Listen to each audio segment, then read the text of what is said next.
This year, Guinness World Records celebrates its 70th anniversary, and to mark the occasion, I've made the pilgrimage here to Castlebridge in County Wexford, Ireland, the spiritual birthplace of Guinness World Records. Let's find out how it all began. The history of Guinness World Records can be traced back right here to the North Slob in Wexford. It was here in 1951 that Sir Hugh Beaver was invited to a hunting party and got into an argument. What is the fastest game bird? Is it the grouse, the plover, the teal, the woodcock? No one knew the answer. So here we are on the North Slob. Slob is the Irish word for mud, and these are giant mud flats where every November people come and shoot game bird, or at least they did back in the 1950s. So this is where the argument actually happened. This is like hallowed ground. Today this is now a wildfowl reserve, funded partly by Guinness.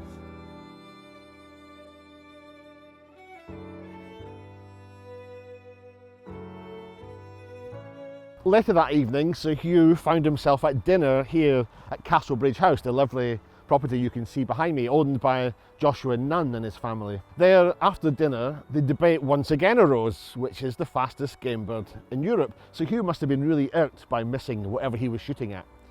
Despite the library being very vast and full of what Sir Hugh described as very expensive books, no one could find a solution to the question. Sir Hugh then had his moment of clarity and thought, up and down the country, there'll be people arguing in pubs and bars, and what we need is some kind of reference book that you keep behind the bar that will solve the problem, settle the argument, and turn that heat of argument into the light of knowledge. Sadly, the house has fallen into disrepair, but I've been given special access to go inside and try to find the exact place the Guinness World Records book was born. Through there is the house where it all began, so let's find out where the Guinness World Records idea was born. Ooh.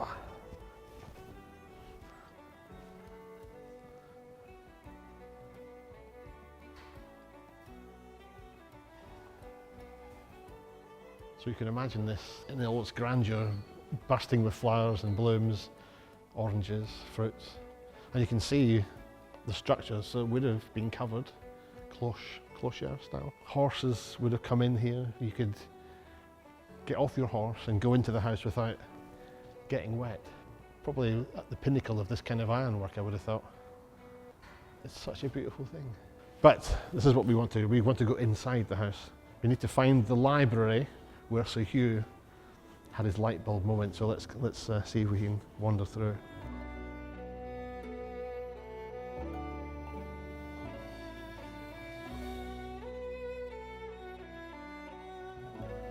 I suppose that for them it's just a functional space, wasn't it? They just, you know, with a bit of tidying up, a bit of sweeping, and obviously, yeah. Yeah, it's amazing, isn't it? It's so weird, but it's. Oh, you can see the lights. Is that daylight up there then? Yeah. Possibly. Yeah. So we're here, I've finally made it. The pilgrimage to come to Castlebridge House has happened. And it's an amazing space. It's such a beautiful, you can see the potential of it, definitely. This is a really important part of the Guinness World Records history. Could this have been the location where Sir Hugh had his revelation, his light bulb moment of, we need a book that can answer these questions, because none of the books in this expensive space, this expensive house, could solve the problem, answer the question. It might have been here. This might have been the very room. What's amazing is that we've got this origin story, and it's always been that. It's been like a myth or a legend to me all the years I've been in Guinness World Records. So it's really special to be in the place where it happened. It's a real thing. It's a real place, you know. This is where the book was born, the idea was born.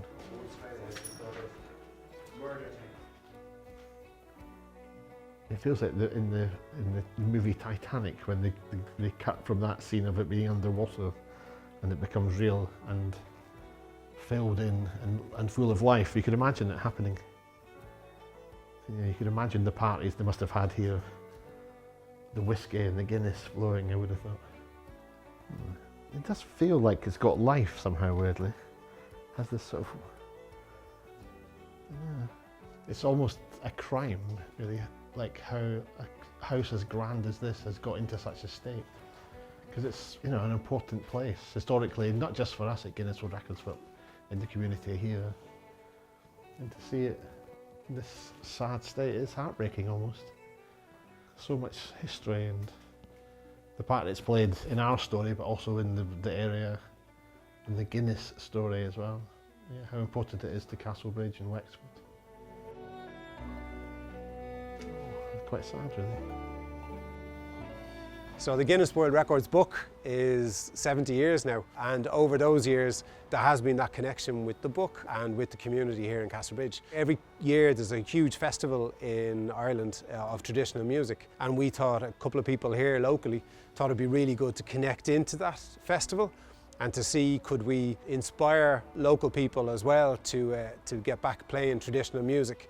So we connected up with the organisers of the FLA Wexford, which is the big event, who had promised in their bid to come to Wexford, and we set about then, I suppose, conceiving of the plan then to do the biggest tin whistle ensemble in the world. The record to beat is 1,015 people playing simultaneously, same tune for 5 minutes. We know how many are registered, but we don't know how many are going to turn up on the day.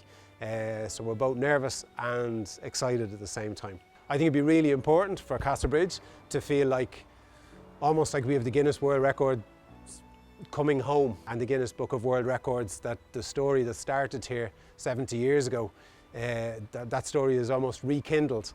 And everybody who takes part will know the story and, you know, be more invested in it. And the plan is then that people will be inspired by this world record attempt to harness that story. It is something that has both local, national and international reach, and maybe Castlebridge can be that centre where people come, you know, to celebrate their world records, or to almost as a pilgrimage, if you like, to the place where the idea for the whole book actually began. Okay, Wexford, are you ready for your official Guinness World Records attempt for the largest tin whistle? It begins in 3, 2, 1, go!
So that sounded pretty awesome, didn't it? I was not quite sure what to expect, but it sounded very good. So I would say that's professional standards. Yeah. The stewards have given me their counts. There was a couple that weren't playing, so you've been discounted, but that's okay. Because you know the figure to beat was 1,015. Well, today, oh, and now drum roll. Drum roll.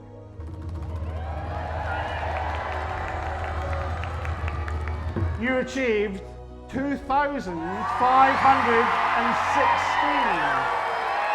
So congratulations, you are officially amazing. Well done, Wexford. This is what you are. So congratulations.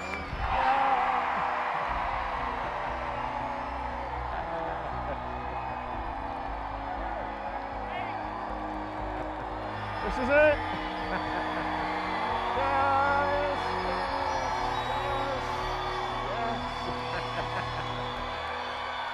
You can touch it.